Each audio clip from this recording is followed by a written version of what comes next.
Hello and welcome to the ADRA Canada Insider podcast. This is the next installment of the special series we are doing for the week of ADRA Emphasis.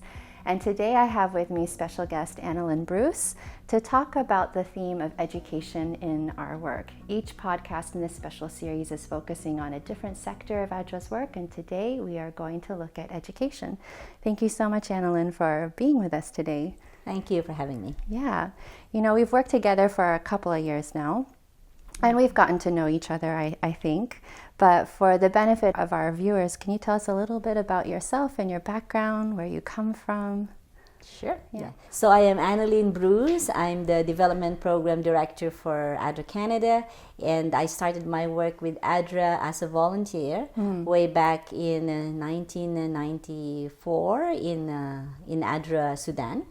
And then I moved to ADRA Somalia, and then after that I worked with ADRA Asia, and now I'm with ADRA Canada. I'm originally from the Philippines, but I married a Canadian. That's why I'm here in Canada. Mm-hmm. So that's something we share, because I'm also here from marrying a Canadian. You're right. Yeah. Can you tell us a little bit about what a development program director does? What does your desk look like? Okay. Well, when we say development programming, we're really dealing with how do we help facilitate bringing the best in others so that they can be how God intended them to be. It's more long-range, long-term programming. My main responsibility now is in terms of planning and proposal development, and once the funding is obtained from our donors, then I hand it over to our implementation team, which right now is headed by our Associate Director, David Kazarichak. Mm-hmm. Yeah. Okay. So I know ADRA's mission is to serve humanity so all may live as God intended. And I think a lot of people think of ADRA's work as the emergency side, but I love that we have this development side as well, doing, like you said, it's helping people to live the way God intended. I think that's wonderful. You have a great responsibility, and I can see God working through you and blessing your contributions to ADRA, and we're just really happy to have you here. I would just like to add that there's a very strong connection between our emergency programming and development programming. So when an emergency happens and we hear this over the news, and then we start our projects there, and we just don't run away once the emergency is finished, but we aim to stay as much as possible so that we go through the rehabilitation, more longer term initiatives, as well as development programming whenever the situation allows and whenever funding is available. So in those kinds of situations, it's helping people to get back on their feet through livelihood projects. It could be helping to restore water systems so they have access to clean water, or helping them to have safe shelter again, things like that. Right, and those, like addressing the basics, continuation of services which may have been disrupted because of the emergency, and then going beyond that as well in terms of providing education, because usually when emergencies set in, the education is disrupted, and that's usually among the last one to be attended to, because you're just saving lives, food, water, and shelter.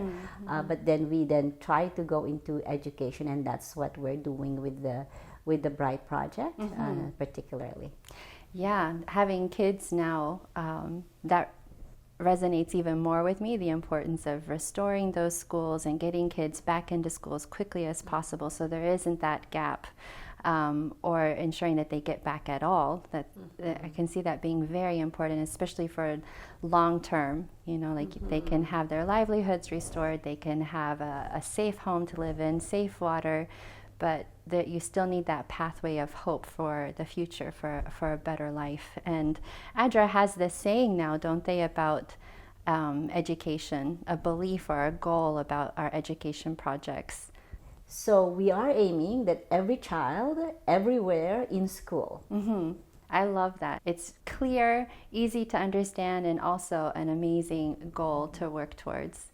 And we now have a video to switch to watch about ADRA's education projects.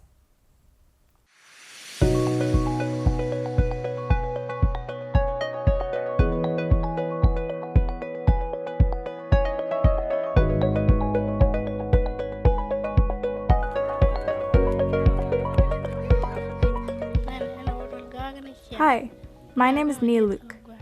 I am 13 years old and live in a small village up in the northern part of South Sudan. It is my dream to one day become a doctor or at least a nurse. I would like to get a good education and then return to my village and help my people, especially the children of the village. If I could do this, I would be the first female doctor to work in this part of South Sudan. But there are many obstacles on my path. Here in South Sudan, if girls go to school at all, they usually only attend until about grade 3. This is when many girls drop out to help their mothers with home chores.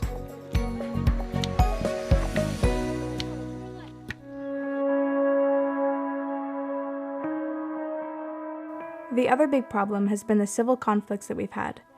Not only here in the Upper Nile where we live, but all over South Sudan.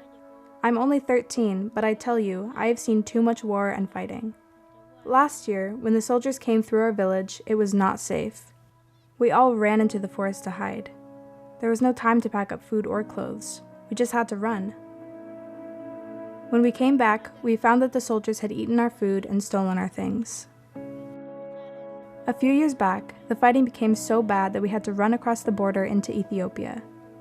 We had to live there for 2 years in a refugee camp before it was safe to come back home.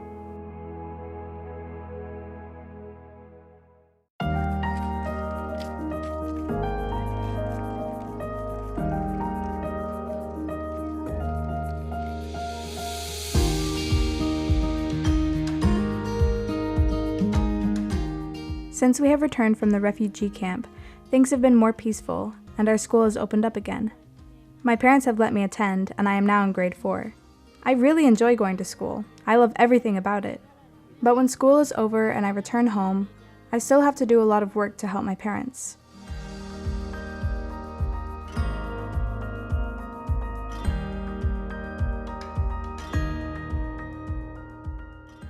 Two or 3 times a day, it is my job to go to the water hole to collect water for the family. Fortunately, there is a pretty good water source that is only about 500 meters from our house. We are able to get our water here most of the year before it dries up and we have to walk a lot further. It's hard work, but if I can go at the same time as my friends, it makes the task a lot easier.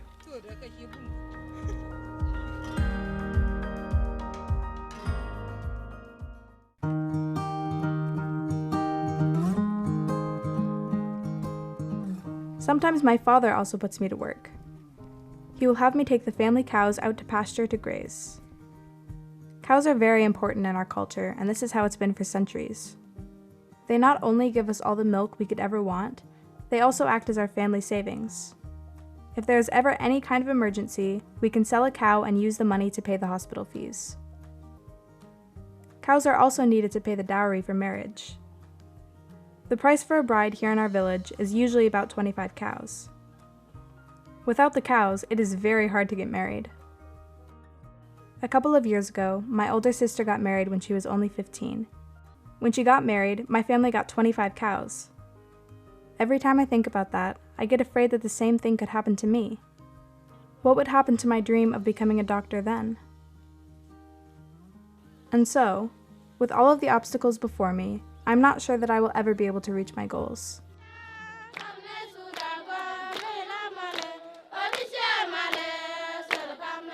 One thing that gives me hope is ADRA.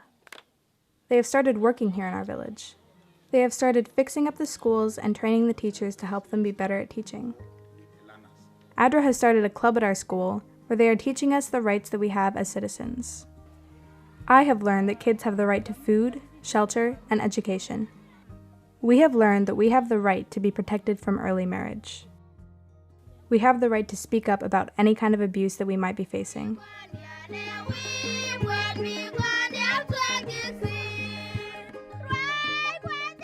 We have learned to identify feelings, and that we can talk about feelings. We have learned that it is important for children to feel safe. Many things have really become better at our school since ADRA has come.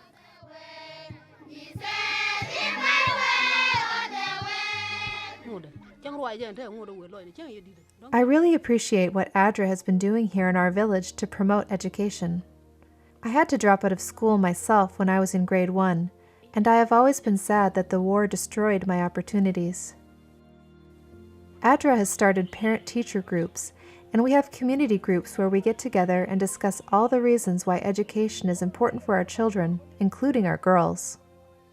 We have learned about the dangers of early marriage. My husband has also been attending the meetings, and together we have come to the decision that our Nayaluk needs to stay in school.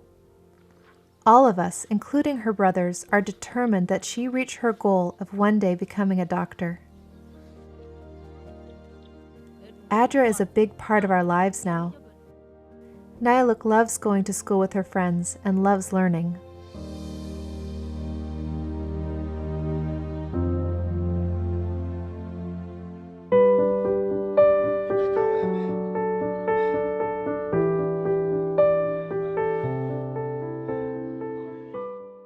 ADRA believes that every child everywhere should be in school and given opportunities to learn.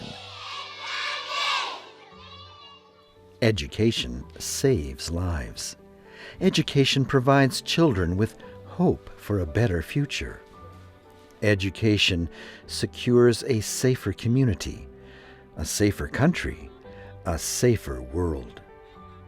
That is why ADRA Canada has launched a project designed to promote education, especially for girls and women, in 3 countries that are currently affected by war and conflict: Myanmar, Niger, and Sudan.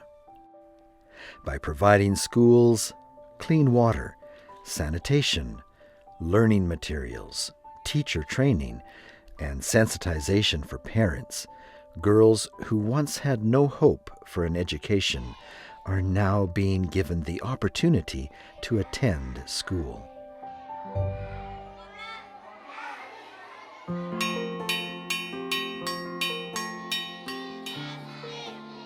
BRIGHT is a 4-year project that is helping secure a brighter future for girls like Nayaluk.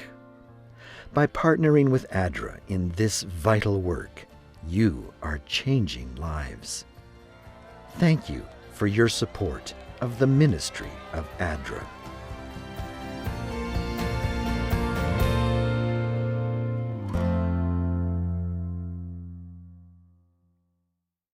Welcome back. Today we are talking with ADRA Canada's Development Program Director, Analynn Bruce, specifically about the education sector in ADRA's work.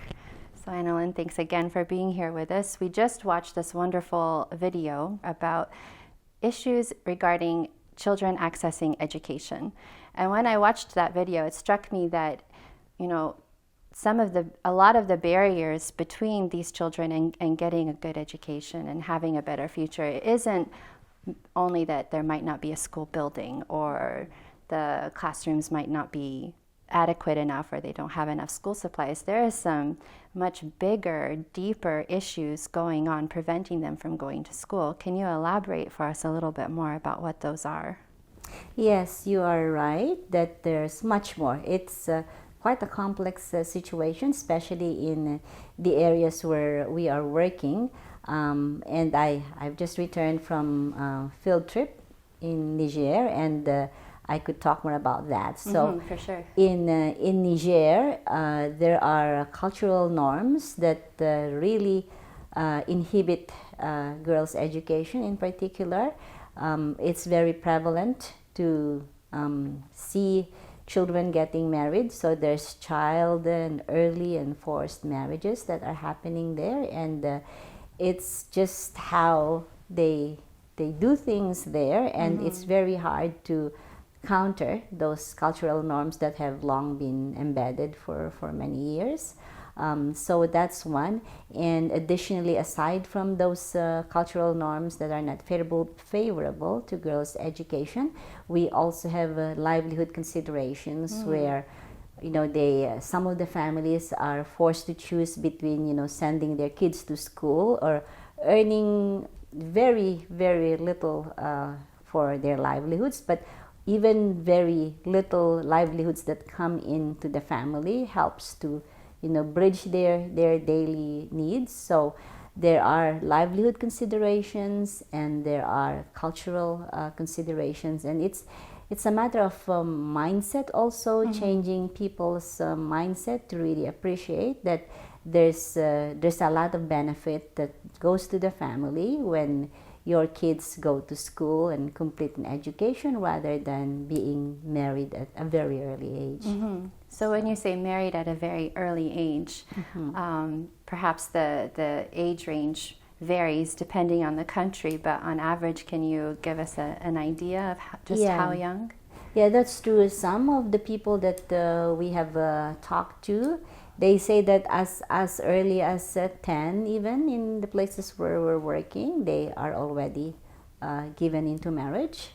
But as you said, it varies per village, even within the same country, it could vary. But yeah, it's that young. Yeah, in the places where we're working. Another barrier that our young girls and boys are experiencing in accessing education is the security situation, because the BRIGHT project is actually really intended to be implemented in areas where there's conflict or at least just getting out of conflict. So the security situation is still very much unstable, and there is a big concern from parents that if they were to send their children to school, that along the way, and we're talking long distances, we're talking as much as 10 to 12 kilometers one way, something could happen, and the safety of the kid is also compromised. So there's those issues as well, which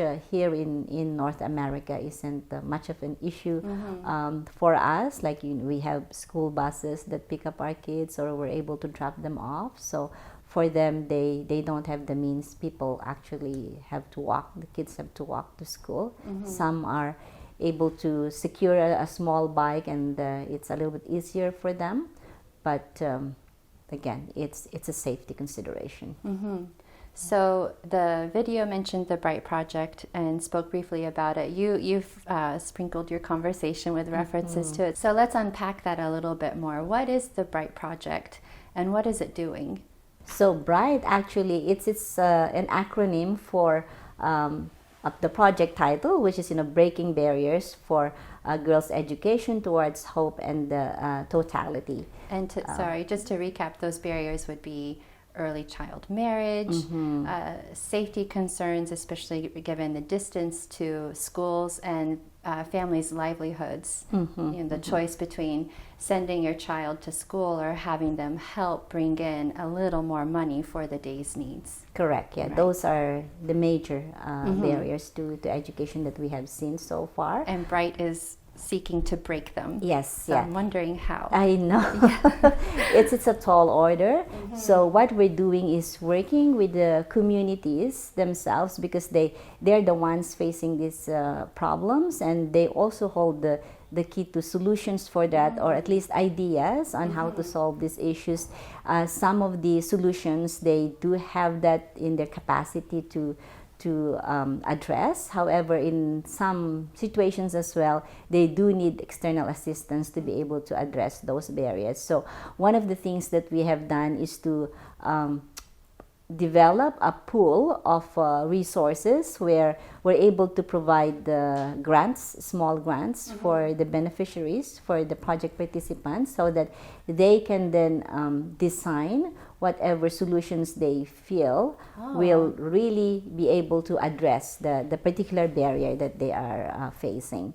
And in particular, one of the community-led solutions that we have seen is that some of the parents have come together, and what they did is that they've sent their kids, because the distance is so far, so they've sent their kids to that particular village where there is a school that's close by, and then they pulled together their resources so that there's like a foster family or a foster home that they can go to, where a group of kids can go, and then they will then be fed.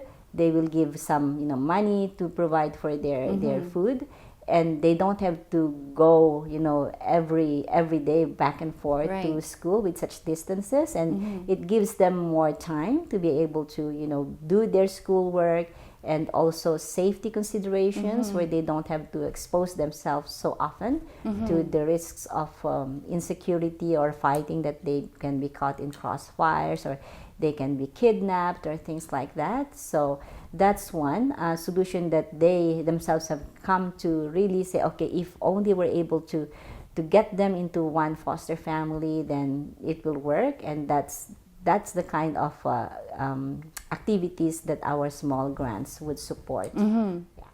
That's wonderful. So it's a real partnership with the communities. Right. Like they're really involved in and personally committed in finding these solutions and breaking these barriers Right. on behalf of their children. That's wonderful. Yeah, and what we're doing is actually finding all those community-led solutions already, because even in the poorest of communities, you still find some champions really who believe in education and will do whatever they can to get their kids to school. So we're finding those solutions that can really show that, hey, even in your own context, something is doable. And if they see that it's really someone of their own who are able to do this, then there's more, okay, yeah, it's not just, this, foreign organization Right. that tells us, but actually it's someone from our own community that's able to do it. So we try to amplify those solutions by providing some support to give it a little bit more push for those families that have really very limited resources that cannot do those things. So in order for parents or communities to come together to hash out solutions for some of these issues, they have to, by that point, already be on board about the importance of education. So is Bright part of that piece of getting them to believe in the importance of education for their children, especially their daughters? Yes, there's a lot of community sensitization that's happening. And in fact, I was able to meet some of what they call community animators, where really they have a lot of events that they do. They have drama, they have singing, they have all sorts of ways that they can engage the community, that they will really show how important it is, the benefits of education, especially for girls and young women. And what's been happening is that when they see that really, oh, look at so and so, they also bring like real life models, so to speak, or champions to that the community is made aware that, look, this one just lives, your neighbor or another village right next to you, and they're able to do this. So it's a powerful testimony that they see someone of their own kind really progressing. Is this an approach that has been around for a while, or is it kind of new in the Bright project, or recently in projects in general? I believe it's been around in the development sector for a while, but at least for the Bright project sites where we are working, it's relatively new in the sense that we're really engaging, and we're very much more intentional in finding those community-led solutions in terms of education in particular, in a context where there's insecurity. So there's a few components that are relatively new, but the concept in general has been a development principle that has proven to be effective. Okay. So you've mentioned a couple of times that this project in particular is operating in special kinds of contexts. Areas where there is either currently conflict or areas that are just coming out of conflict. For me, that makes me wonder, why there? If it's not a very stable context, is it feasible to do this kind of work there, and can it be successful? What's the rationale behind working in these kinds of contexts? That's a very big consideration when we were choosing project sites, where we're to really do a project that is doable. And what we've found is that there are pockets of insecurity in these areas where we are working in, and there are also times though that it is workable to implement project activities. So we do a lot of engagement and assessment with the ADRA offices that are involved, in particular ADRA Myanmar, ADRA Niger, and ADRA Sudan, where we said, okay, where is it that it's possible to do an education project where there is some semblance of stability. Of course, this is a 4-year project, so you can never predict, you know, when another conflict will erupt or another insecurity situation will come about. And at the time when we were designing the proposal, these are the areas which seem to have relative security. And then at that point, it was also the areas where we said, okay, based on statistics, this is where there's the highest number of out-of-school kids. And moreover, in these sites, there's quite an inequality where it's very obvious that the younger women and girls are less able to access school compared to their male counterparts. So in a way, this is actually an attempt to bring some gender equality when it comes to access to education. And education itself, once you start receiving an education, that can also help contribute in the long term to increasing stability in a region. Is that right? Definitely. So is that part of the rationale of, okay, it's conflict now, or it was recently a conflict, let's get in there while there's this window of opportunity and help contribute to increasing the length of the stability that they're enjoying now? Is it something like that? Right. And also I have to mention that it's not only ADRA that recognizes where in areas where there's conflict or insecurity, that's actually where the greatest needs are. Usually, even our donor, the Canadian government, is actually very much recognizing it, such that the pool of funding for this project is actually intended to really reach out and serve those who are in conflict-affected areas. So is this kind of project among the first for ADRA Canada to implement, working with in the development sector but in conflict and post-conflict contexts?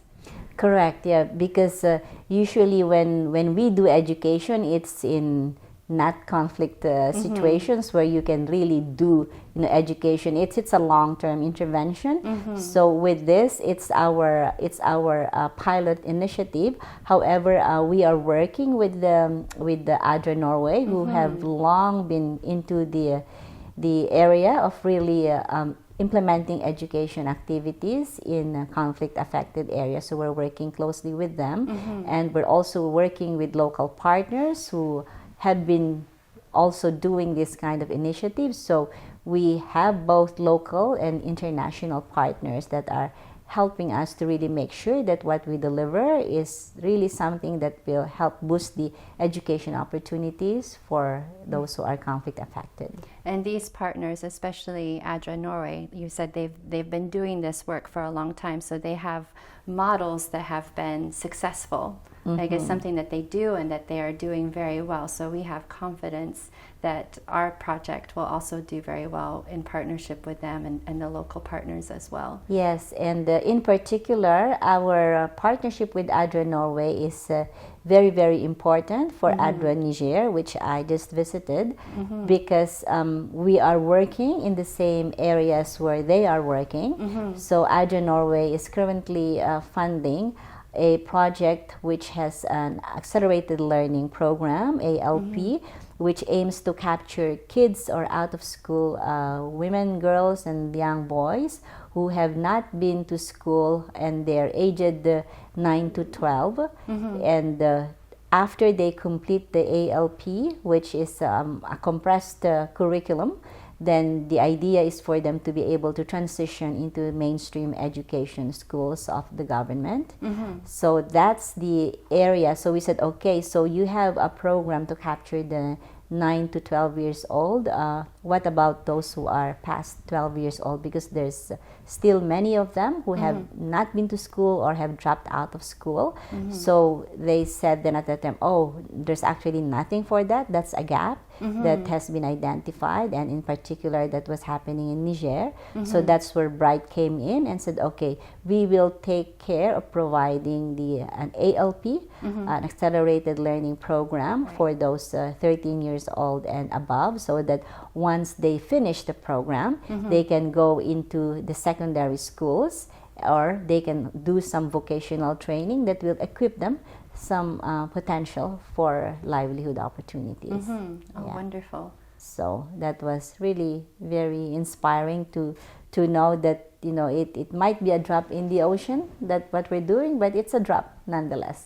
You know, you say drop in the ocean, and it makes it sound like, oh, it's a hopeless situation. But in reality, if that drop was one of your daughters or one of my sons, I would be forever, eternally grateful to whoever made that possible. Absolutely. Yeah. Well, thank you so much, Analynn, for joining us today. Really appreciated having you here with us, sharing about ADRA's work in education in particular, but also your journey with ADRA and the contributions that you make. So thank you so much. Thank you so much, Heather. Thank you for having me. And thank you so much for joining us today as well with our ADRA Insider podcast, this special series for our week of ADRA Emphasis. I invite you to go to our website to check out the many other wonderful resources we have available for you. And there are also some very exciting upcoming events that you don't want to miss. So please go to that website and check it out. I hope you will meet us back here tomorrow when I will have Frank Spangler as my special guest speaking to ADRA's livelihood projects. Thank you so much.